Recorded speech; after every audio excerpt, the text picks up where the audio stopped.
इस वीडियो में हम देखेंगे राजस्थान लोक सेवा आयोग अजमेर के इसमें असिस्टेंट प्रोफेसर के लिए जिन लोगों का डीए फॉर्म भर रहे हैं, यानी विस्तृत आवेदन जो भर रहे हैं असिस्टेंट प्रोफेसर के लिए, उसका हम कंप्लीट प्रोसेस देखेंगे। और ये फील्ड है, वैसे तो थोड़ा बहुत ही इसमें कुछ चेंजेज हैं वो हम आपको बता देंगे। और नया वाला 27 फरवरी 2025 को ये डाउनलोड किया है और ये भरा हुआ है। पहले तो आपको 50 रुपये की रसीद है जो आपको ऑफलाइन काटनी है और फिर इसके साथ संलग्न करनी है। यहाँ पर आपका नवीनतम फ़ोटो आएगा, आधे फ़ोटो पर और आधे फॉर्म पर आपके साइन होंगे फ़ोटो पर, मतलब क्रॉस साइन आपको करना होगा, ठीक है। यहाँ पर आपका रोल नंबर आएगा, यहाँ पर आपका आवेदन नंबर जो आपने फॉर्म भरा था उस समय आवेदन नंबर रहेगा वो आएगा, और यहाँ पर जो आपने फ़ीस काटी है 50 रुपये की उसका क्रमांक नंबर आएगा। फिर यहाँ पर विज्ञापन का संख्या लिखा रहेगा 01 परीक्षा सहायक आचार्य कॉलेज शिक्षा EP1 2023-24 जो भी आपके लिए दे रखा है। यहाँ पर जैसे ज्योग्राफी का है तो एक 13 नंबर कोड है, इस तरीके से जो भी सब्जेक्ट है उसके हिसाब से कोड रहेगा। यहाँ पर पद का नाम रहेगा, जैसे सहायक आचार्य भूगोल पद का नाम है, यहाँ पर विभाग का नाम है, कॉलेज शिक्षा वर्ग है, ये विभाग का नाम है वो आप लिख दीजिए। फिर जो आपको आरक्षण वर्ग हैं, जैसे ST का है तो यहाँ पर क्लिक कर दिया और क्लिक करने के बाद बाकी सब क्रॉस कर दीजिए। जैसे यहाँ पर सब क्रॉस कर दिया, जो आपके लिए लागू नहीं है उसको क्रॉस करना बहुत ज़रूरी है। अगर आप क्रॉस नहीं करेंगे तो उसको फॉर्म को अपूर्ण माना जाएगा। जैसे कि जन्म स्थान राज्य हो गया, जिला हो गया, तहसील हो गई, ठीक है। मूल निवास में भी देखिए राजस्थान जयपुर जम्बा रामगढ़ तहसील का है कोई, ठीक है। फिर यहाँ पर अतिरिक्त विशेष श्रेणी में आवेदक संबंधित कॉलम में हाँ अंकित करना है, शेष कॉलम में क्रॉस लगाना है। सब क्रॉस हैं तो सब क्रॉस लगा दिया। अगर कोई विवाहित है तो विवाहित पर लगा देगा, बाकी सब क्रॉस लगा देगा। यहाँ पर विवाहित पे नहीं लगा हुआ, अविवाहित है तो यहाँ पर सब क्रॉस लग जाएगा, ठीक है।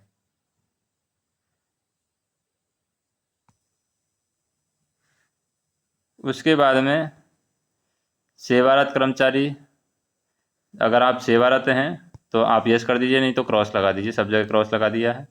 आवेदक का पूरा नाम, यहाँ पर पूरा नाम आ जाएगा, अंग्रेजी में बड़े अक्षरों में नाम आ जाएगा। फिर पिता का नाम, पूरा नाम आ जाएगा हिंदी में, फिर बड़े अक्षरों में पिता का नाम आ जाएगा। फिर माता का नाम हिंदी में आ जाएगा और अंग्रेजी में पिता बड़े अक्षरों में आ जाएगा। फिर डेट ऑफ बर्थ आ जाएगी, यहाँ पर जो भी डेट ऑफ बर्थ रहेगी। विज्ञप्ति में निर्धारित तिथि की आयु, जब आप फॉर्म भरे थे तब भी आपको ये डेट आई होगी, और या फिर विज्ञप्ति में जैसे कि 1 जुलाई 2023 के हिसाब से है, या जब फॉर्म आपने एप्लीकेशन फॉर्म भरा होगा उसमें लिखी होगी ये ईयर, तो वहाँ से आप कैलकुलेट कर लीजिए। नागरिकता भारतीय है तो भारतीय पर टिक कर दीजिए। वैवाहिक स्थिति अविवाहित हैं, बाकी क्रॉस कर दीजिए जो भी क्रॉस है। विवाह विवरण, अगर विवाह किया है तो उसका नंबर आएगा, पुनर्विवाह किया है तो उसका नंबर आएगा। पति पत्नी का नाम, वैवाहिक स्थिति, अगर विवाह की डिटेल है तो विवाह की डिटेल यहाँ पर आ जाएंगी। उसके बाद में संतान संबंधी विवरण, अगर विवाह है तो कितनी संतान है कितनी नहीं है, पुत्र पुत्री जो भी है, जन्म दिनांक सब आ जाएगा इसमें। कुल संतान 1 से 2002 से पूर्व कितनी संतान थी, उसके बाद कितनी संतान है, कुल संतान कितनी है। पत्र व्यवहार का पता, जो भी आपका प्रॉपर एड्रेस रहेगा वो यहाँ पर पूरा आ जाएगा। पिन कोड के साथ में आपको ये ध्यान रखना है मोबाइल नंबर और ईमेल आईडी भी लिखना अनिवार्य है दोनों में। पत्र व्यवहार मतलब जहाँ पर आप प्रेजेंट टाइम पे रह रहे हैं, स्थायी निवास मतलब वहाँ पर परमानेंट रह रहे हैं। तो मेरी एक सलाह है कि आप परमानेंट एड्रेस ही भरिए दोनों जगह, क्योंकि पत्र व्यवहार में कई बार क्या होता है कि जब मैं रेलवे में जॉब लगा था तो मैंने क्या किया था, इसमें पत्र व्यवहार में जहाँ पर प्रोजेक्ट करंट में रह रहा था वहाँ का डाल दिया, तो सब सारे लेटर मेरे वहीं पे जा रहे थे, तो और वहाँ से मैं निकल गया था तब तक। तो टेम्प्रेरी एड्रेस ना डालें तो ज़्यादा अच्छा है, जहाँ पर आपका लेटर आ सके प्रॉपर तरीके से वहीं का व्यवहार डालेंगे तो ज़्यादा बेटर रहेगा। फिर है शैक्षणिक योग्यता। शैक्षणिक योग्यता में जैसे कि आपका सेकेंडरी का आ जाएगा, यहाँ पर सेकेंडरी कब पास की थी, कितने प्राप्तांक हैं, कितने में से कितने मिले हैं, प्राप्तांकों का प्रतिशत, फर्स्ट डिवीजन है, सब्जेक्ट ऑल आ जाएगा, 1 वर्ष का है, ठीक है। इसी तरीके से सीनियर सेकेंडरी आ जाएगा, सब सारी डिटेल आप डाल देंगे। BA आ जाएगा, यूनिवर्सिटी ऑफ राजस्थान से 2020 में पास की, कब आप पास की, कितने नंबर आए, सारे डिटेल आप डाल दीजिए। 3 वर्ष का कोर्स BA हो गया, MA है 2 वर्ष का कोर्स हो गया। शिक्षा में स्नातक B.Ed शिक्षा कुछ कर रखा है तो लगा रखा है तो कर दीजिए, नहीं तो क्रॉस कर दीजिए। UGC नेट UGC है, जैसे मान लो 2023 में क्लियर है। बाकी ज्योग्राफी सब्जेक्ट से है, कोई भी इसमें परसेंटेज भरने की जरूरत नहीं है, प्राप्तांक भरने की जरूरत नहीं है क्योंकि उसमें होते नहीं है। PhD है, जैसे कि ये यूनिवर्सिटी का नाम लिख दिया है। परस्यूइंग है तो परस्यूइंग लिख दिया, क्योंकि अगर आप DA फॉर्म में दिखाएंगे नहीं कि परस्यूइंग है PhD वगैरह, तो DA फॉर्म आपको PhD से क्वेश्चन नहीं पूछे जाएंगे, फिर इंटरव्यू में फिर दिक्कत हो जाएगी। अगर पीएचडी से क्वेश्चन चाहते हैं तो आप पीएचडी का डिटेल डाल दीजिए, अगर पीएचडी कर रहे हैं तो, नहीं तो डालने की जरूरत नहीं है। सेट कब पास किया, अन्य कोई डिप्लोमा, जैसे सेट भी क्लियर है तो सेट का डिटेल डाल दिया यहाँ पर, ईयर और सब्जेक्ट वगैरह तो होता नहीं है, बाकी क्रॉस कर दीजिए, सब्जेक्ट हमने डाल दिया है। इसी तरीके से इंटर्नशिप कोई अगर आपने की है तो वो आपको डिटेल डाल देना है, बाकी क्रॉस कर देना है। रजिस्ट्रेशन, इंटर्नशिप अगर किया है उसका कोई रजिस्ट्रेशन है तो वो आप लोग को डाल देना है, संस्था का नाम, बाकी सब क्रॉस कर देना है। पद हेतु आवश्यक अनुभव कोई है तो डाल दीजिए, पद का नाम, किस कब से कब तक उसमें काम किया है, क्या रजिस्ट्रेशन नंबर है, स्थायी है अस्थायी है, कोई विवरण है तो आप डाल दीजिए। जैसे इन्होंने क्या किया, एमए 4th सेमेस्टर के रोल नंबर, और उसके बाद में 3rd सेमेस्टर में बैक लग गई थी, उसकी वजह से परसेंटेज में थोड़ा चेंज आ गया था। जैसे एमए में एप्लीकेशन में फॉर्म में जो परसेंटेज भरी थी उसमें, और एमए 4th सेमेस्टर के जो परसेंटेज थी, मतलब फाइनल जो डिग्री आई उसका परसेंटेज, दोनों में डिफरेंस आ रहा है। एप्लीकेशन फॉर्म में अलग परसेंटेज दिखा रखी है और फाइनल मार्कशीट में अलग परसेंटेज दिखा रखी है। तो यहाँ पर आपको एक एफिडेविट बना लेना है कि भाई मेरे ये डिफरेंस है एप्लीकेशन फॉर्म में, तब मैंने किसी बेस पे से कहीं कोई एग्जाम में फेल हो गई या किसी वजह से वहाँ पर मैंने कैलकुलेट की थी अपने अंदाजे से, लेकिन अभी मेरे पास फाइनल मार्कशीट आ गई है, मैं टोटली जो भी वैकेंसी है उसके लिए एलिजिबल हूँ, लेकिन मेरा गलती से ही हो गया है। तो वहाँ पर आप एफिडेविट लगा सकते हैं, साथ में एफिडेविट लगा के भेज सकते हैं जहाँ भी आपको लगे गलती है और आप प्रॉपर हैं, मतलब जो उनकी रिक्वायरमेंट है वो आप पूरी कर रहे हैं, तो आपको डरने की कोई ज़रूरत नहीं है। फिर अतिरिक्त सूचना, पद का नाम वगैरह आ जाएगा। अगर आप किसी एम्प्लॉय आईडी आपको देनी है कहीं पर काम कर रहे हैं तो, विज्ञापन के अनुसार अधिकतम आयु सीमा में छूट चाहते हैं, नहीं चाहते तो क्रॉस कर दीजिए, चाहते हैं तो लिख दीजिए। आपको कोई पुरस्कार मिला है लिख दीजिए, नहीं मिला है तो क्रॉस कर दीजिए। कोई शोध आप कर रहे हैं, कोई पुस्तक आपने प्रकाशित की है तो ठीक है, नहीं तो क्रॉस कर दीजिए। आयोग द्वारा कभी दंडित किया है तो लिख दीजिए, नहीं किया तो क्रॉस कर दीजिए। आवेदक द्वारा शपथ यहाँ पर लेना है कि मैं घोषणा करता हूँ कि सभी प्रविष्टियाँ जो मैं भर रहा हूँ वो सही हैं, कोई भी गलत जानकारी नहीं देनी है, विश्वास के अनुसार सत्य और संपूर्ण होनी चाहिए, कोई छिपा हुआ नहीं होना चाहिए। यदि इस आवेदन पत्र में कोई सूचना झूठी या गलत पाई जाती है तो आयोग मेरे विरुद्ध नियमानुसार कार्यवाही कर सकेगा, और मैंने आयोग के उपबंध और नियमों को ध्यानपूर्वक पढ़ लिया है और उसका पालन करने हेतु मैं वचनबद्ध हूँ। ये सब डिटेल डाल देनी है, बाकी जो भी चीज़ें हैं वो क्रॉस कर देनी है। ठीक है, जो लागू नहीं है उसको क्रॉस कर दिया, तो ऐसे क्रॉस आपको कर देना है। यहाँ पे आवेदक के साइन हो जाएंगे, यहाँ पर डेट आ जाएगी। फिर नेट परीक्षा में जैसे यूजी नेट का रोल नंबर था, उन्होंने क्या है कि जो एप्लीकेशन फॉर्म भरा था तो वहाँ पर ईयर लिख दिया था 2022, जबकि पासिंग था 2023 में। तो उसके लिए भी एफिडेविट बना दीजिए कि वास्तविक पासिंग ईयर मेरा ये है, तो उसमें कोई दिक्कत नहीं है क्योंकि 2023 में ही वैकेंसी आई थी। उसके बाद में यहाँ पर आ जाता है अंक पत्र। जैसे कि सबसे पहले आपको अंक पत्र, ये मार्कशीट के लिए, ये उपाधि के लिए, तो 2 मार्कशीट लगानी है 10th की, उनके क्रमांक, फिर 1 और 2। इसी तरीके से 12th की 2 मार्कशीट लगानी है, सीनियर सेकेंडरी के लिए, एक अंक पत्र के लिए, एक उपाधि के लिए, 3-4 इनको नंबर दे दिया। फिर अंक पत्र बीए के लिए सारी मार्कशीट लगेंगी आपकी सेमेस्टर वाइज, फिर बीए का आपका डिग्री लग जाएगा, और उसके क्रमांक नंबर यहाँ पर आ जाएंगे, डेट यहाँ पर आ जाएगी, जारी क्रमांक नंबर और जारी का डेट आ जाएगा।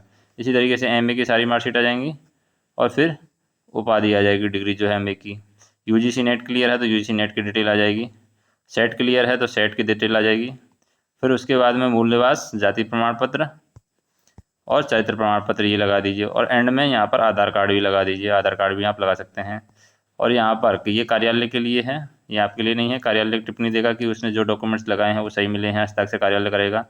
शिक्षा संबंधी प्रमाण पत्र, अगर आपने उत्तीर्ण नहीं है आप, लेकिन अंतिम तिथि तक आपने परीक्षा में सम्मिलित हो रहे हैं, तब तक आपने उत्तीर्ण कर लिया है, ठीक है, उत्तीर्ण नहीं थे लेकिन आप सम्मिलित हुए हैं, अभी आप उत्तीर्ण हैं, मतलब एलिजिबल हैं, तो राजपत्रित अधिकारी है, जो भी आपके डिपार्टमेंट का राजपत्रित अधिकारी रहेगा, वो आपको एक सर्टिफिकेट बना के देगा कि अपेक्षित जो शैक्षणिक योग्यता है, अंतिम वर्ष का पाठ्यक्रम में सम्मिलित हो चुका है और उत्तीर्ण कर लिया है इस दिनांक तक, और आवेदक के हस्ताक्षर हो जाएंगे, मतलब वो एलिजिबल माना जाएगा।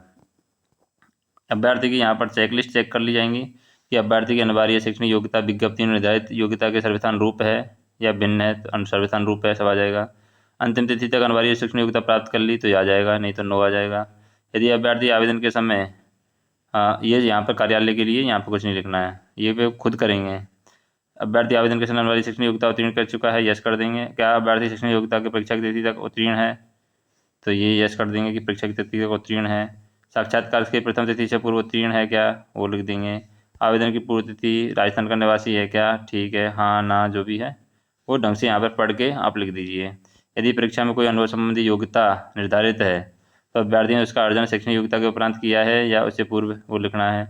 तो ये दोनों ही नहीं है, अनुभव भी नहीं है उसके पास। अनुभव संबंधी योग्यता निर्धारित क्रॉस कर दीजिए। अनुभव है तो उसको लिखना है, जो भी चीज़ें हैं वो आप लिख सकते हैं। उसके बाद में अभ्यर्थी की विज्ञप्ति में निर्धारित तिथि, तो विज्ञप्ति में निर्धारित तिथि है उस दिन ये हो गया था। विज्ञप्ति के अनुसार निर्धारित तिथि की आयु सीमा 21 वर्ष मिनिमम है, अधिकतम 40 है। अभ्यर्थी की श्रेणी एसटी है, उसको कोई छूट नहीं चाहिए, ये साइन आ जाएगा। फिर ये कार्यालय के लिए है कि भाई जो भी चीज़ें उन्होंने दी हैं वो सब उसके लिए हैं। अभिशंसा भी उसके लिए है कि उसको पात्र माना जाए, कंडीशनल माना जाए, प्रोविजनल माना जाए। जैसे मान लो कुछ डॉक्यूमेंट्स में प्रॉब्लम रहती है तो उसको क्या है, प्रोविजनली सिलेक्टेड मान लेंगे, या फिर बहुत ज़्यादा प्रॉब्लम है तो रिजेक्ट कर देंगे, या कंडीशनली किसी कंडीशन के बेस पे सशर्त उसको आवेदक को एक्सेप्ट कर लेंगे। वो डिपेंड करता है जांच करता है अधिकारी ने किस तरीके से आपको डॉक्यूमेंट्स चेक किए हैं। उसके बाद में आता है अटेस्टेशन फॉर्म। अटेस्टेशन फॉर्म में आपका जब मार्क्स यहाँ पर नया फ़ोटो आ जाएगा, इंग्लिश में है, ये फुल नेम आ जाएगा, और जहाँ पर आप पढ़े हैं, नेम ऑफ एग्जामिनेशन जहाँ पर आप पढ़े हैं, रोल नंबर आ जाएगा, मोबाइल नंबर आ जाएगा, फिर प्रेजेंट एड्रेस और फिर परमानेंट एड्रेस आपका प्रॉपर आ जाएगा। ठीक है। पर्टिकुलर पिछले 5 साल का आपको पर्टिकुलर लिखना है, या फिर जब आपने 21 साल की एज फाइंड कर ली, 21 साल का हो गए आप, 30 साल के हैं अभी, तो 9 साल का डिटेल आपको डालना है। ठीक है। मोर देन 1 ईयर, जहाँ पर आप 1 साल से 1 ईयर से ज़्यादा रहे हैं वहाँ का डिटेल आपको भरना है। ये 1 साल से कम रहे तो आपको डिटेल भरने की यहाँ पर ज़रूरत नहीं है। क्रम से आप डिटेल भर दीजिए, कहाँ कहाँ पर कब से किस डेट को रहे, कहाँ पर रहें, एड्रेस आपको डाल देना है। फैमिली डिटेल में भी आपको इस तरीके से करना है, फादर मदर वाइफ हस्बैंड जो भी हैं, ब्रदर सिस्टर, सब जो मैरिड हैं ब्रदर सिस्टर उनके भी डिटेल आपको डालना है, उनका एड्रेस, उनका प्लेस ऑफ बर्थ सब आपको डालना है, ध्यान रखना है। उसके बाद में सन्स और डॉटर की इन्फॉर्मेशन आपको डालनी है। फिर लास्ट अपने digit Aadhaar card number, nationality, date of birth डालना है। डेट ऑफ बर्थ एडवर्टाइजमेंट के दिन कितने साल के हो गए थे, 10वीं पास की थी तब एज क्या थी, तो एज कैलकुलेटर होता है, वहाँ एज कैलकुलेटर अप्लाई करके ये डेट आप निकाल सकते हैं। Place of birth, district, state, district और स्टेट जहाँ पर आप बोनाफाइड आपका मूल निवास बना हुआ है, ओरिजिनली आप किस डिस्ट्रिक्ट से बिलोंग करते हैं, आपका रिलीजन क्या है, ये सब आपको डाल देना है। शेड्यूल कास्ट ट्राइब है तो क्या है, ठीक है। फिर आपने कहाँ कहाँ से डिग्रियाँ हासिल की हैं, जैसे कि ये पूछ रहा है 15 साल की उम्र के बाद में आपने कहाँ कहाँ से डिग्री हासिल किया, तो 15 में मान लो 2010 आपकी 10वीं पास हो गई तो 12वीं की डिटेल डाल दी यहाँ पर। ठीक है। पास कर लिया 12वीं, फिर बीए की डिटेल डाल दी, पास कर लिया, एमए की डिटेल डाल दी, पास कर लिया, तो ये क्वालिफिकेशन होगी। उसके बाद में पीएचडी परस्यूइंग है तो पीएचडी की डिटेल डाल दी, बाकी चीज़ एलिजिबल नहीं तो क्रॉस कर दिया। सेंट्रल गवर्नमेंट स्टेट गवर्नमेंट में जॉब है तो लिखना है डिटेल, नहीं तो क्रॉस कर देना है, यहाँ पे भी क्रॉस कर देना है। एफआईआर वगैरह आपको की हुआ है, यस करना, नहीं तो नो करना है। यहाँ पे सब मैक्सिमम लोगों का नो ही होता है यहाँ पर। ठीक है, यहाँ पर भी नो है। और फिर उसके बाद में ये 2 रेस्पॉन्सिबल पर्सनस के नाम आ जाएंगे जो आपको जानते हैं, चाहे तो आपके गांव के हो सकते हैं और चाहे आपके बाहर के हो सकते हैं। 2 रेस्पॉन्सिबल पर्सन जो आपके लोकलिटी के हो, या 2 रेफरेंस जिनको आप जानते हो, उनका फुल एड्रेस, प्रोफेशन और मोबाइल नंबर सब यहाँ पर आ जाएगा। ठीक है। यहाँ पर सिग्नेचर साइन जो भी हैं हो जाएंगे। ये आइडेंटिटी सर्टिफिकेट है, गजेटेड ऑफिसर ही बनाएगा। गजेटेड ऑफिसर में आपके central government, state government gazetted officer हो सकता है, एमपी हो सकता है, स्टेट लेजिस्लेटिव जो कॉन्स्टिट्यूंसी से आप कैंडिडेट है वहाँ से बिलोंग करता है तो एमएलए भी हो सकता है, और उसके पेरेंट्स भी हो सकते हैं, गार्जियंस, ऑर्डिनरी रेसिडेंस।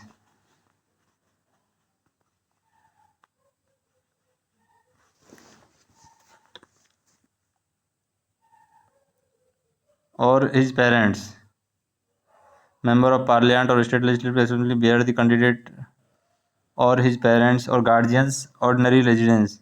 सब डिविजनल मजिस्ट्रेट आ जाएगा, तहसीलदार, सब तहसीलदार आएगा, ministry power, headmaster, recognise school का हेडमास्टर आ जाएगा। ठीक है। ब्लॉक डेवलपमेंट ऑफिसर भी आ जाएगा। यहाँ पर नाम लिखना है और पापा का नाम या जो भी है हस्बैंड वाइफ का नाम लिखना है, और पिछले 1 साल से 2 साल से 3 साल से जानता है वो लिखना है। साइन, सिग्नेचर, पोस्ट का नेम लिखना जरूरी है, एड्रेस भी लिखना ज़रूरी है, और किस पोस्ट के लिए अप्लाई कर रहे हैं वो भी यहाँ पर लिखना ज़रूरी है। ठीक है।